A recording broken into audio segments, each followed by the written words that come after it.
Welcome to Second Wind with Joyce Buford, a program for and about women.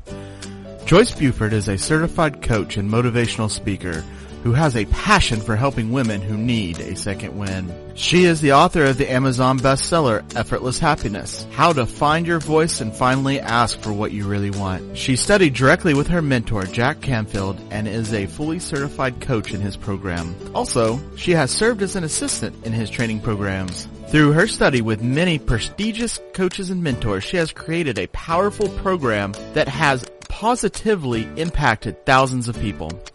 On today's program, Joyce and her guests will help you to get your second wind. Now here's your host, Joyce Buford. Good afternoon. How are you? Welcome to Second Wind. As you know, we are in a series discussing the narcissist. You may know a narcissist. You may know, you may be married to or have a friend or a boss, somebody that has these traits of basically selfishness, full-time selfishness, and it's all focused about them. Well, my guest presenter is Sandra Beck, and she and I have been having a really good discussion about the different traits of the narcissist, from anywhere from key traits to how you attract one of those people to all different ramifications of the narcissist. So you could identify them. Now, if you want to go, since this will be the third in the series, it may be necessary for you to go back to one and listen from there so that you'll get a sequence of getting to know the narcissist better. Also, while you're at listening to one, you'll hear about Sandra Beck. And Sandra is just an awesome person, and so we have joined forces to help share this message. So welcome, Sandra. Well, I'm so glad to be here for episode number 3 in our series. This is so great. Isn't it fun? It's fun, but it's also I love that we're able to shed light on some of the confusion that some people may have been experiencing and had no idea why this relationship was so wacky. Actually. Right. It's so wacky. So one of the things I think we needed to talk about today to start us off on the continuation of this discussion is that the narcissist really is so much about his or her wants that they have no idea about the way they affect, nor do they want to lose their person that they have decided to be their partner, because they are a very giving, kind, generous, bend over backwards to make their life easier.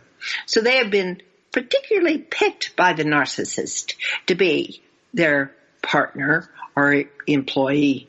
So tell us what you think. Why does the narcissist just keep on coming back for when we decide maybe we could go another direction, or it's time to leave, or why is it? Well, they keep coming back because most often we let them. They say they're sorry, they behave for a little bit, they do something, nice for us, but it's really to keep us hanging on the line. And so they call the term in the psychological community, and I'm not a psychologist or a therapist, I'm just a coach. They call it the narcissistic fuel supply. And that really means they come back to you if they get what they want, like a baby going back to his mother. If the baby cries, the mother picks it up. The baby will cry to get the mother to pick it up. Well, the narcissist, we train the narcissist the same way. So when we give in to their temper tantrums or their ridiculous things, or we excuse bad behavior, just because we don't want to rock the boat or say no, then we are helping to train them to really come back, and we allow it. Mm-hmm. But I think so many times we allow it because we have such hope. We're so hungry for the relationship to work that yes, I so agree. We allow it, but I see and have felt the desire that, oh, this is a turning point. The light has shone and this is a turning point. But I hear when you say you have to be strong and say no and realize this is just another ploy. Right. Yeah. Well, I remember silent treatments, sort of, there was no talking in the house. There was just this silence. And I wasn't quite sure why the silence was there. Well, it's a way of it's a way of controlling you. When somebody gives you the silent treatment, you think about what you did wrong. You think about what's going to happen. When are they going to talk to me again? Are they going to leave me? All these things are ways to manipulate and control you, really unhealthy, immature ways. Mm-hmm. I remember the silent treatment being a big tool of my mother. That's so funny. It just now came out.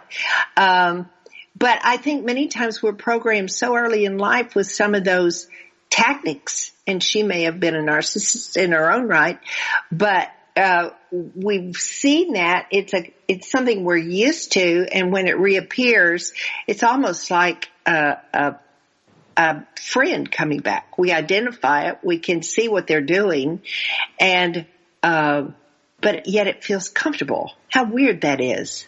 Yeah, well, it's familiar. A lot of us are children or siblings or grandchildren or had a primary caregiver with narcissistic tendencies. And, we learned how to get along with them. Yeah. Yeah. We did. I'm sure I did, for sure, growing up.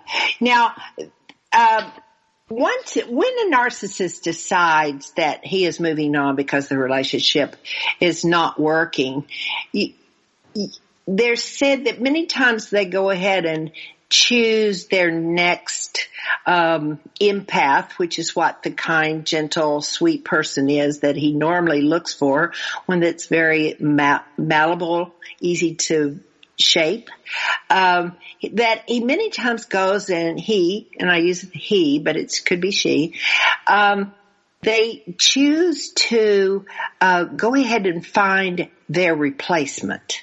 Oh, sure.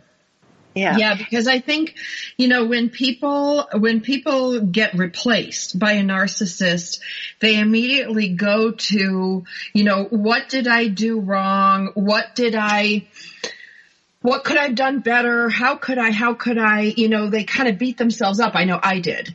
Mm-hmm. And really what the narcissist is doing is moving on to another fuel supply, another person that will give the narcissist what they want, which is all the attention, would give them, praise, give them excuses, buy into their lies, their excuses when they do something wrong, that are okay with not having an intimate relationship and not receiving unconditional love or support. They just move on to somebody else, almost like a locust moves on after it eats all the grain and all the wheat. It just goes on to another field. It doesn't mean that person's any better than you. They're just interested in getting what they want. Right. And what happens to the old relationship many times is there's just absolutely cut off, as though you don't exist anymore, which makes it really difficult sometimes when you have children. Now what do? We've got this like, you are dead to me approach, and yet you have children which you still need to interact with them to be able to make that smooth transition for the children, as smooth as this can be.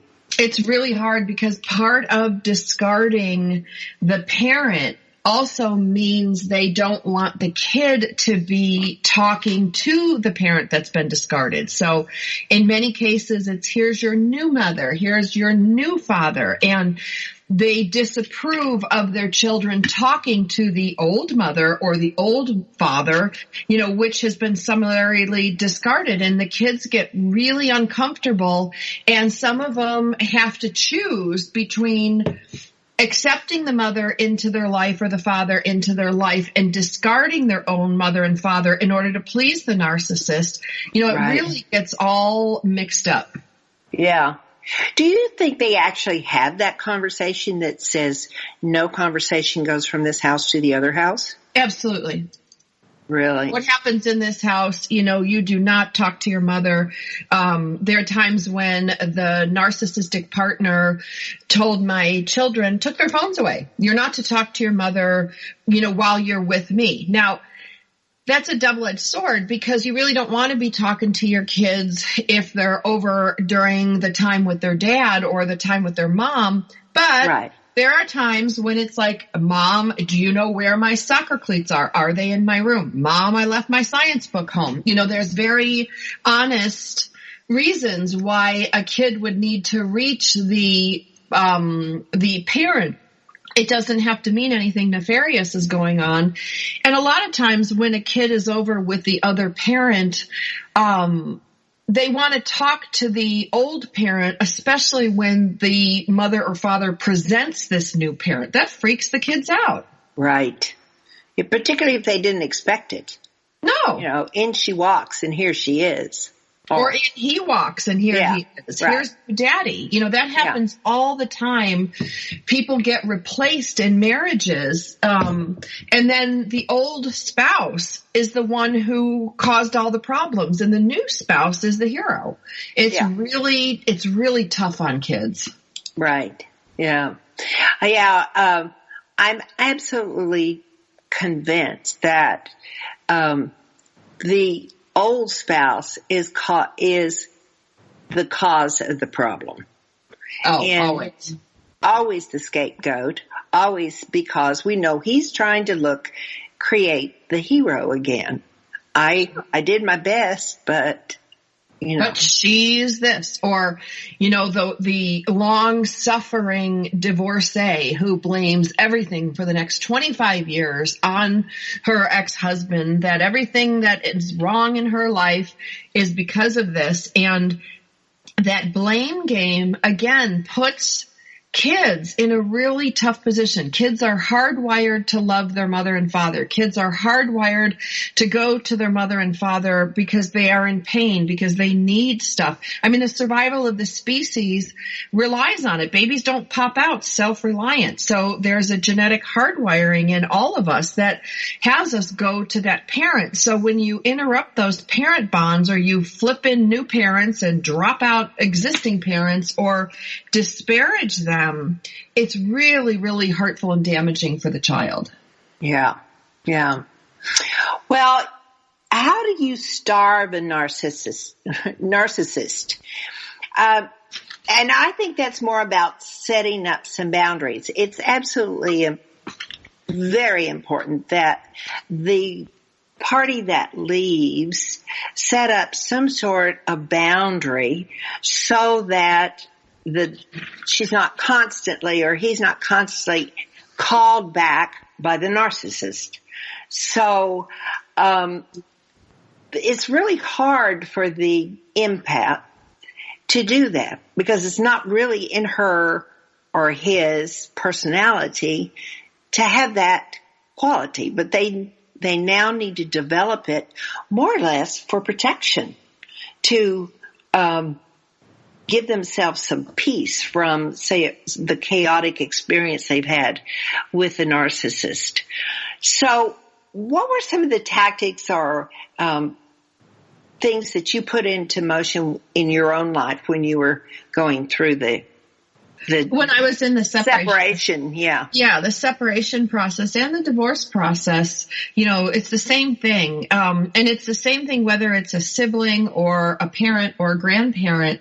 One of the things when you talk about starving a narcissist, basically you're saying, I'm not going to be here for you to use me anymore. Mm-hmm. And so when you talk about setting boundaries, for me, boundaries were a really hard concept, and I didn't really like the word boundaries. It sounded really hard. So that's where I kind of like starving the person so that they're not, kind of eating you up, taking advantage, taking your energy. Yeah. So one of the things that you do is you kind of stop sharing your emotions with them. You don't express anything. So if they say something, don't, act hurt, look hurt, sound hurt. If they accuse you, don't defend. Really just pretend that what they said didn't matter and listen only for the important things. Like I used to get tons of angry emails, just a whole book a week of angry emails of everything that I've done under the sun. And so what I got used to doing was scanning for the things I need to know. Just scan it through. Is there the word sneaker in there? Is there a textbook in there? Is there soccer shorts in there, that I have to find and return? Like, what is the action item that needs to be taken in here? And I didn't even bother to read the rest. I just read what I needed to find. Was there a point to this email? And when you're on a phone call, repeating the question over and over, why are you calling? What do you need? Why are you calling? What do you need? Do the kids need something? Because quite frankly, if they're just calling to rip you a new one or to vent their frustration or try to get you to feel sorry for them, what do you need? You repeat the same thing over and over. And the other thing that's really helpful is short responses. The best word in the universe is okay. Okay does not mean I'll do it. Okay does not mean no. Okay, I understand. Okay, I hear you. If you say yes, yes, I will. If you say no, no, I won't. Or no, I can't. Or just plain no. Don't give a reason. Because a reason to the narcissist is another reason to engage, another reason to insult you, another reason to shame you, or make you, feel anything toward them. So don't get sucked in. It's like bait. And they will bait you. They'll say things to purposely upset you, to purposely make you feel bad. So no shared emotions, short responses, minimal interaction. Just find out what you need, especially if you share kids or a company together. Don't contact them. Find a workaround. If I didn't have something for the kids, I would see if I could purchase it, borrow it. If I could avoid dealing with the co-parent or the partner or the spouse, I would do it. And I would spend my time and energy not thinking about the narcissist, not thinking about the situation. I would go to the gym. I would take a walk. I'd put some music on. I'd watch a movie. It was all distraction. But you get in the habit, especially with an intimate partner or a parent or a co-parent or a family member, you have these habitual patterns you do when they call. You drop everything, you sit down, you whatever, you grab it. And then after, you might grab a candy bar or grab a drink to calm yourself down. You want to identify these patterns and you want to break them. So if they call you and upset you and you had to keep your mouth shut the whole time because it's better for you and your kids, go to the gym. Go play basketball with them. Go watch a funny movie. Do something else but ruminate on the narcissist. That makes me, as you're saying that, it seems so simple. But for a person that has spent years of being always available, always there, always ready with an answer, or even pro-thinking the situation as much as is necessary with a narcissist, how you pro-think things so that you're ready for whatever is brought back at you. It's not a simple thing that you just said. No, the concepts are simple, but doing it isn't easy. It's simple. Short responses, say no, say yes, and drop it. But actually doing it requires you to retrain yourself into new behaviors, and that takes time, and you're going to slip up. And some of the little cheats that I used to use, Joyce, yes, I would put a Post-it. In those days, I had a home phone, and I had a cell phone, and I had an office phone. Now I only have one. But what I would do is I would put a Post-it on my phone, or put a Post-it where I could see it. Just say no. Just say yes. No explanations, like little reminders, because I would get drawn in. Mm-hmm. And it took me a while. It probably took me 6 months, maybe to get it, what I felt was fully under control. Just like having a baby, you learn more, you get better each day that you have the baby. It's like this. You just do a little better every day, and that's enough. Mm-hmm. Yeah. You just, I know that we probably incorporated, I always emphasize with all the clients that I work with that I always love yourself. So of all the times to start this, and this is where you really have to start it, because we don't, as a rule, empaths don't really take care of themselves as well as they should, because their focus is always outward. But this is the time to start with the soothing things, the loving. Go see a movie, a funny movie. Call a girlfriend. Do something. I love your walking, because we can all walk, and man, we can walk when we're angry or when we're calm. We can stroll. When you're sad, my other trick was put on a ball cap, great big sunglasses, go walk in the park where nobody knows you. Tears can run down your face, and you can sniffle, and everybody will think it's allergies. Well, you're right. You're right. That's so funny. Yeah, you certainly can. I remember being called once after I had been diagnosed with breast cancer. And so all of a sudden, out of the sheer blue, comes this call. I think I was standing in a flower shop, and all of a sudden I heard this voice from the past, and it's all about this recommended new treatment for cancer. And it was so surreal, because all of a sudden I was hearing this long dissertation about this. I kind of, my softer said, well, he's kind of being nice. But then I had to realize it was his hero that was trying to be rubbed again. Oh, thank you so much for letting me experience this or sharing that information, and I'll go check it out. But it's so interesting the way that the narcissist tries to get back in to get to you. Yeah, because they feed off you, almost like, it sounds so awful, but I'm just going to say it. It's like a vampire. If they can come back and get more blood for you and just keep you alive long enough, they can just keep coming back again and again to get what they need, which is to feel important, to feel valuable, to feel heard. And the way they do that is to make you feel sorry for them, or feel angry, or have some emotion. It's not like they want you to jump up and hug them. Right. They want you to have some sort of reaction, or go do something, or, make some big mistake. And they're like, ha ha ha, look what she did. And that was because of me. Yeah. Yeah. I wanted to finish this because I stopped short. There was a solution. He offered a solution, but he didn't offer support. And as I looked back over it, at the time I didn't even realize this, but as I looked back over it, I went, of course he didn't. He didn't offer support, encouragement. It was, here's the solution. And so I just thought that was interesting to revisit. Well, yeah, because you're the hero. You give the solution, you just do it, and I don't have to really invest in you at all. I don't have to take responsibility for it either. Yep. See that it's going to happen or do anything. Yep. So anyway, we're talking about some really putting into practice some new habits that we haven't been using in most of our lives.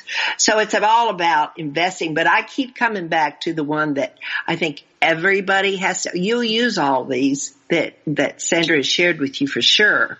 But the one that we stressed yesterday and the day before on the previous shows was that you need to find a therapist that will help support you with your particular narcissist, and how important that is. How important. Yeah. Sandra also shared with you how you go about finding a therapist to help you with that. Interview and get the right therapist to help you with that. So did you create any new hobbies while you were going through this, Sandra? Because that's a great time to do that. I did. I think my favorite one was I started training in martial arts, which was way out of my comfort zone. The girls in my town said, come on, let's go to this Krav Maga class. And, I was kind of nervous and it was like throwing a tantrum. You punch things, you kick things, you scream. It was the best thing for me because it was like throwing a controlled temper tantrum. Mm-hmm. Yes. Approve. It's okay. You can have a temper tantrum. That's what you were supposed to do. And so, I did. And then, I really focused, I know this sounds silly, I focused on taking pictures on my iPhones of things that were beautiful. And it just, because I was going for my Trail of Tears walks. Mm-hmm. And I really just wanted to capture some things that were beautiful. I get that helped me. And then I got on my iPad and I played a lot of Candy Crush and silly video games like I was a little kid, and I'd play music. And so I don't know if they were really hobbies, but I super enjoyed it. Mm-hmm. And the Krav Maga got me more into fitness. I eventually became a fitness instructor and a spin instructor. Oh, wow. So that was nice. And as I started getting better at taking care of myself, Joyce, when the therapist said, what do you do to take care of yourself? I was like, sometimes I get a manicure. Yes. Like I didn't know what that, I didn't know what that meant. And so once I got into taking care of myself, I'm like, wow, like I would deep condition my hair. I would, do my nails myself. I didn't spend a lot of money in the beginning. That happened later. Like I got some new clothes. I got a haircut. I got my hair professionally done, like all these neat things. But I became my hobby because I had neglected myself for so long. Yeah. Yeah. I remember what I did.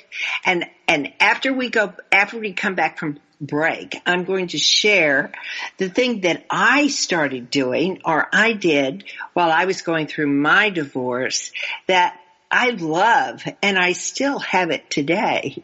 So when we come back from this break, I will share that with you and hope maybe some others will be doing that as well. So we'll be back shortly.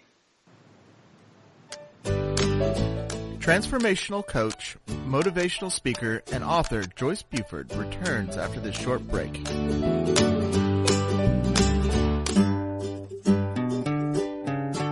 Close your eyes and imagine living your life without limits. Where would you go? Who would you meet? What would you do? During an Uncover Your Hidden Genius session, you will discover what's keeping you from living your life with purpose, passion, and fulfillment of your potential. You'll get a clear vision of the steps you need to take to uncover your hidden genius so that you can live a life without limits. Sessions can be done over the phone, Skype, or in person. Find out more at www.joycebufordempowers.com or by calling 903-287-0747.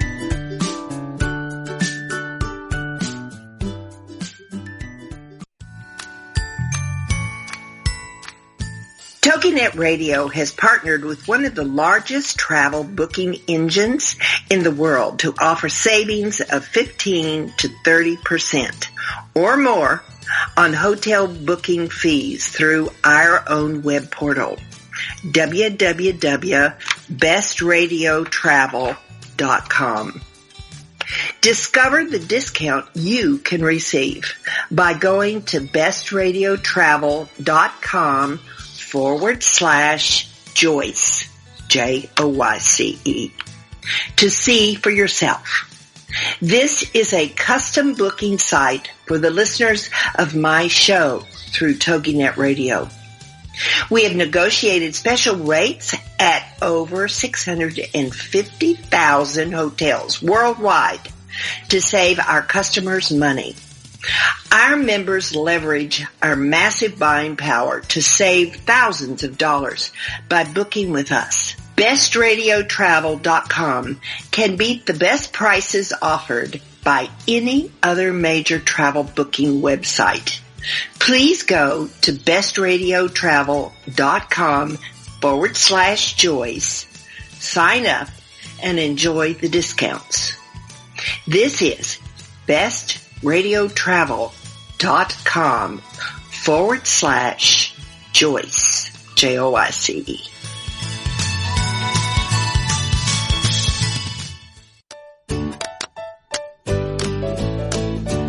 Welcome back to this segment of Second Wind.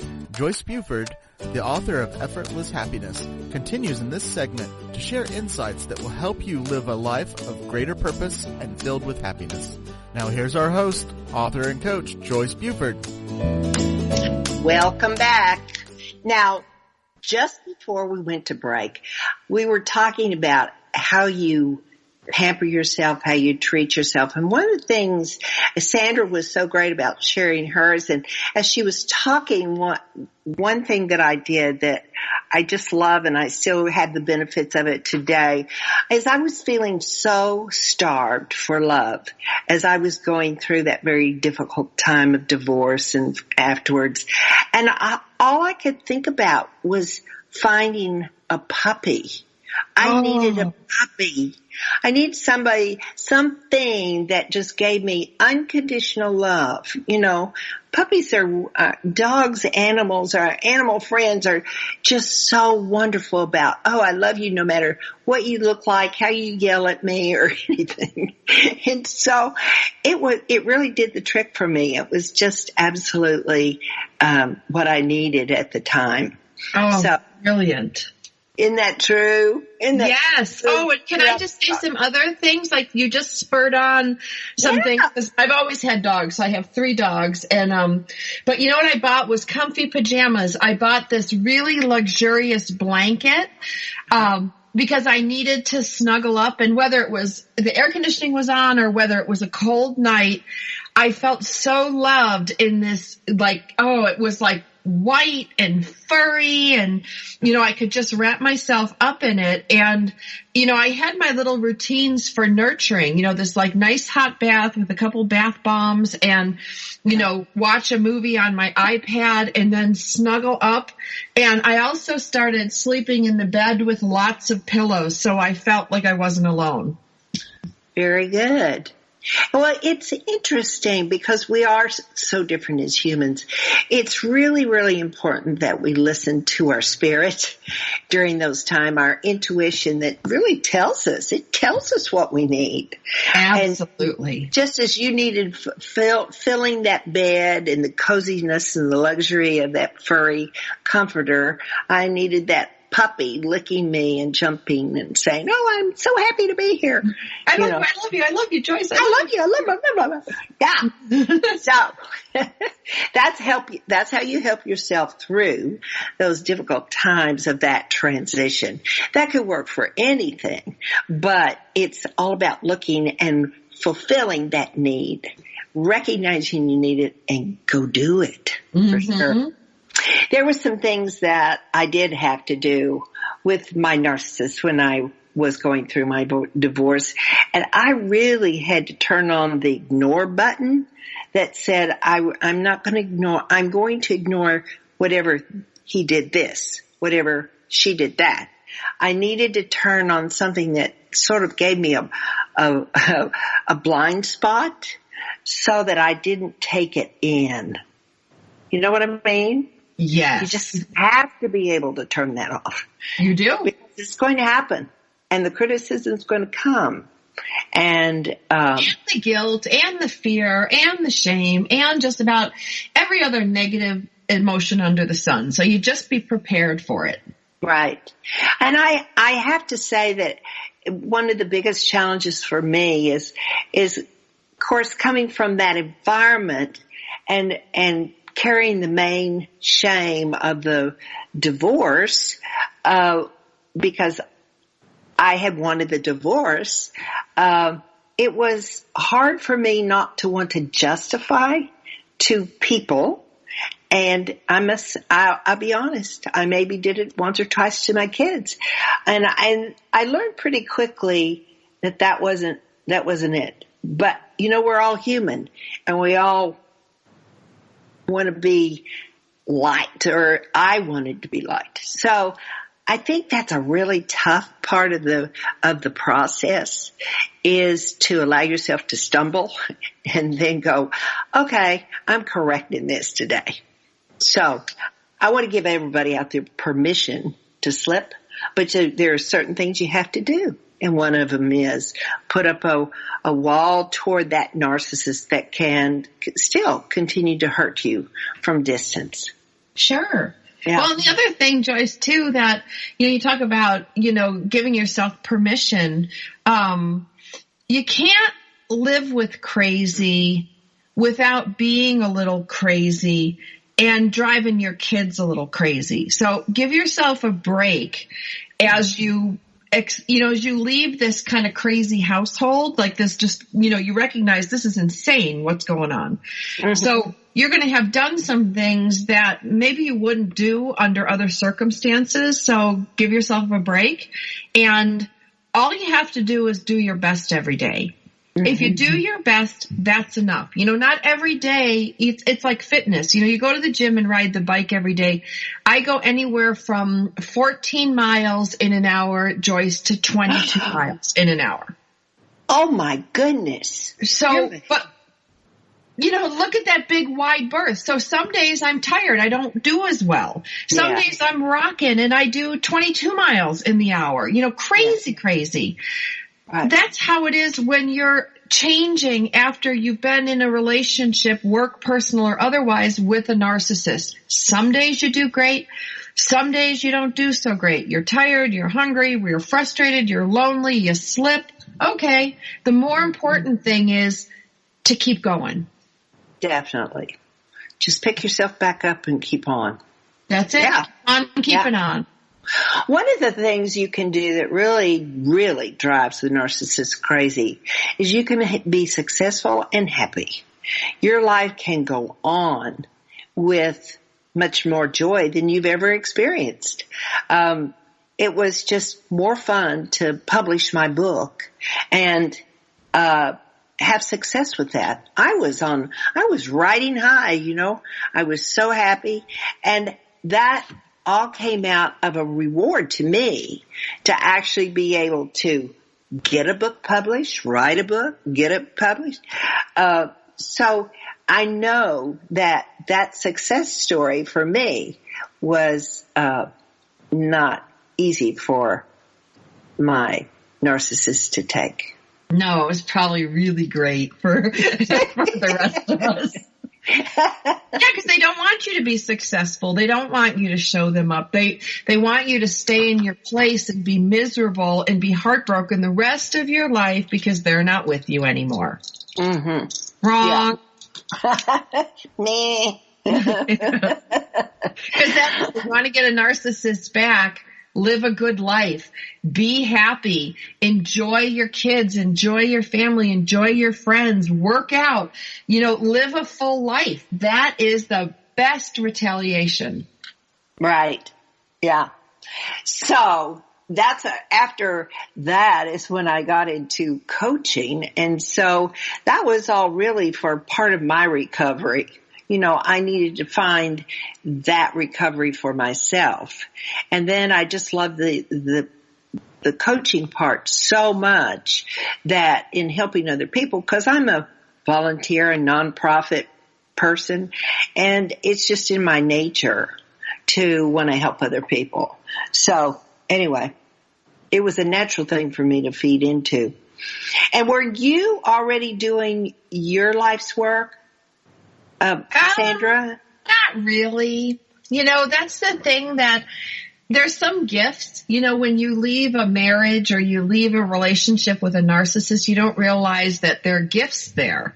Mm-hmm. And one of the gifts was, Joyce, I started writing this blog as I was filing for divorce. I actually started writing it. It was a secret one, writing it before I got divorced. And then as I started to get divorced, I got braver and started putting it out on the internet. And some people started reading it. And that's how I ended up at the TogiNet radio station, because they're like, wow, you're really funny. You really have a lot to say. You should be on the radio. Oh. And so John Martin calls me and, says, hey, we love your stuff. And, what I found was, as I got bolder with my shows, I also was able to reach out to all these great therapists, psychologists, coaches, a shaman, like you name it.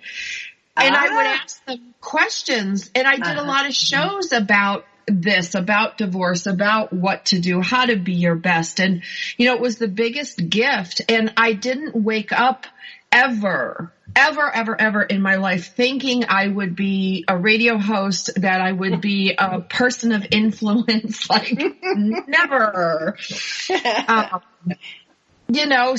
want to thank the narcissist, because they gave me something to say, and that led to a new career. Yes. Right. Yeah. Yeah, it's pretty powerful. Yeah.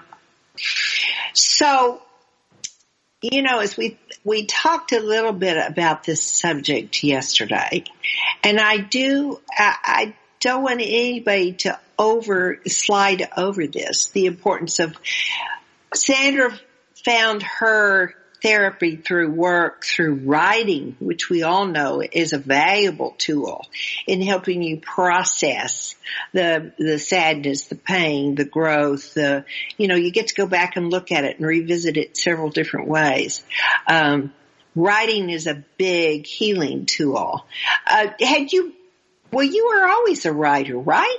Well, I was a trained investigative journalist, and I worked for a newspaper. And then I also got my master's in education, or not in education, in business and advertising. And so, but I never wrote anything with much feeling.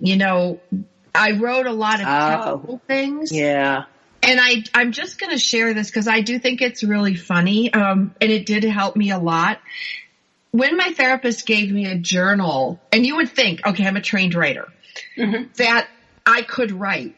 And I would sit there and stare at this evil little journal like it was just blank page after blank page. And I was really mad at it. And I threw the first one out. Then I bought this great big bound one, and it had red lipsticks on it and great big lips, and it made me laugh. And I brought it into my therapist, and I said, so-and-so, I'm having a problem. I don't know how to get started.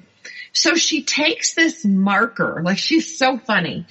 On the first page, she wrote, I hate. Then the second page, she wrote, I'm mad. On the third page, I wish. And she gave me all these silly little starts like that. And man, did I run with it. You should have seen by the end, Joyce, my hands would hurt. I had that pen like I was etching it into a stone, and I'm like, F you and your little dog too, and that mama. It was really awful, the stuff I wrote in there, really, truly terrible. And so I burned it because I said to my therapist, if anybody reads this, they're going to lock me up and throw away the key. And if my kids ever see this, because sometimes they were in there too, like, how could you fall for this? How could you say this to me? Yes. It got really fun after a while.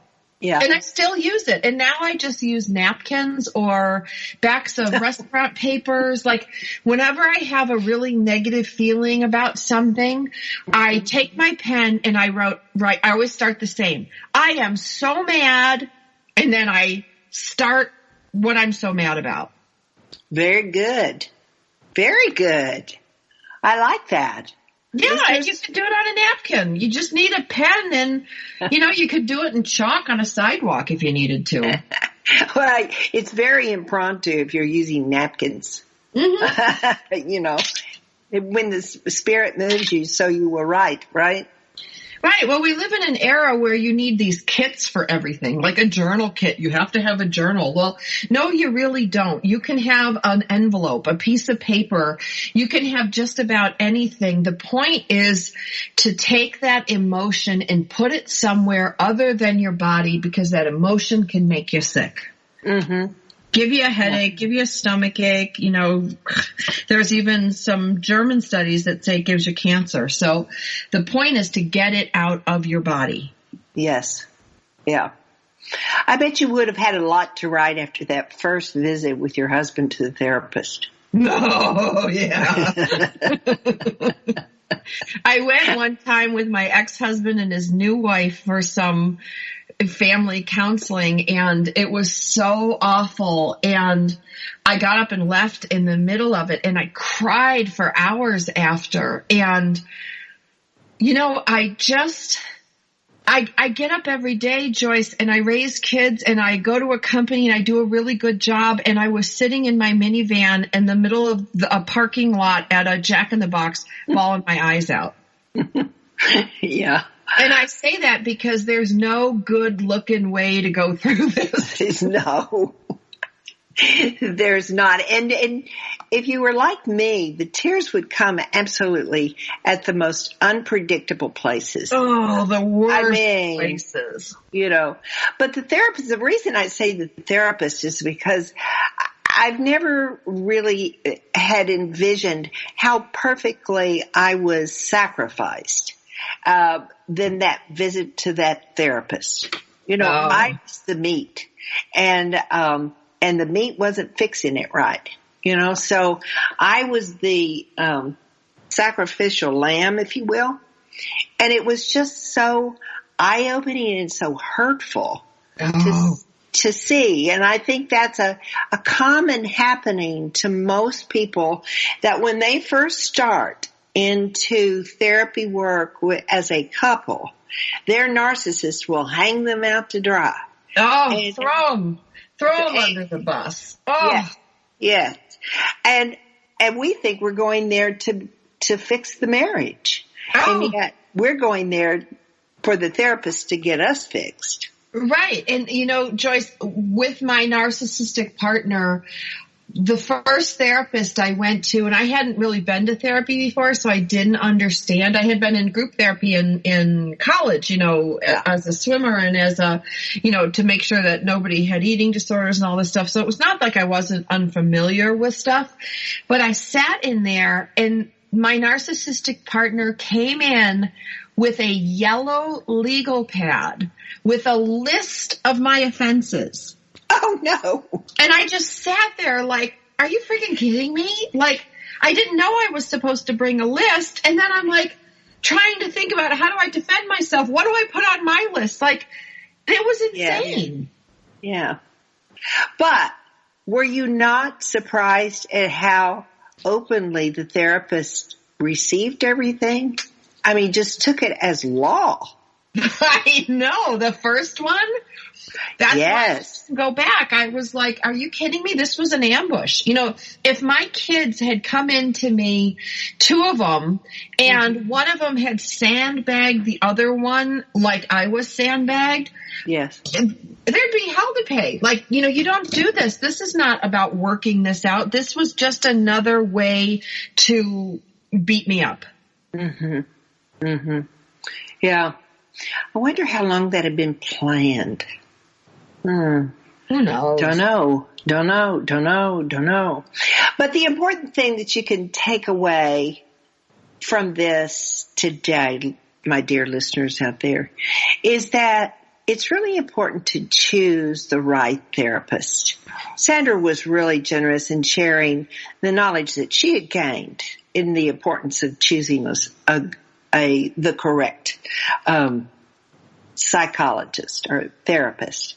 So go back and listen I think it's in number 2, and listen to those suggestions that she gave you. They will save you so much time, and they will also prevent you from experiencing what Sandra and I both went through when we went to see a family therapist that was not skilled in narcissism. So it's just really important that you get that down. Sometimes you may not even know that's what you're dealing with, but hopefully through listening to these series that we're doing, you will have some idea that you need to talk to you need to explain that to the therapist and then see if you are indeed living with a narcissist.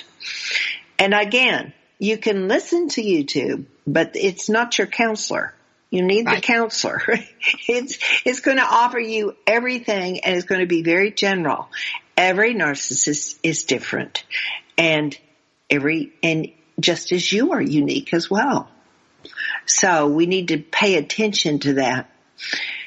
So how much time did you actually spend we're talking now about the transition stage. How much time did you put in on trying to stay in your marriage before you made a decision that's not working? Like 3 years. Yeah. Yeah. It wasn't, I didn't wake up one night and go, oh, hey, it's time to get divorced. No. No. And my best advice to somebody listening today who's considering it is go through all your options. Do the best you can. Give every solution you can that's reasonable and affordable. And then after you've done all that, when you're done, you're done. You can't do anymore. You can't live the rest of your life, trying to fix something that you didn't break. Mm-hmm. And so at some point, you throw in the towel, but don't throw in the towel until you've exhausted all options, especially if you have children. And the reason I say this is when I went to see a lawyer, and then 6 months later went to see another lawyer to file. The first lawyer I went to, I started to cry because he's like, well, why did you marry the guy in the first place? That made me feel really awful. But he gave me a lot of good things to think about. And so when I did go to dissolve the marriage and the business partnership with another narcissist, I was at peace. I knew this is what I had to do. Well, you need to be very clear about that, because the journey of a divorce with a narcissist is not easy. Divorce itself is not easy. But when you're with a narcissist, you need to be even more aware that the battle many times will be long and hard. And there is, no promise on the other side. So you need to be prepared for that. So I encourage you to, as Sandra said, do your homework. Do your homework. Now, your actual divorce process was how long? Let's see, 2009 to 2011, so 2 years. That's how long mine was. So it takes a while. So you need to be prepared for that journey. It's going to be long. And if you have kids, it's okay for it to be long because, everybody says, oh, kids are resilient. Oh, kids are resilient. Well, any divorced kid will tell you it sucks. So giving them time to adjust to things is a benefit. That was the benefit of the divorce taking so long. It gave my kids a little more time to adjust. Right. Yeah. Yeah, that's a good reminder. How old were your children when you?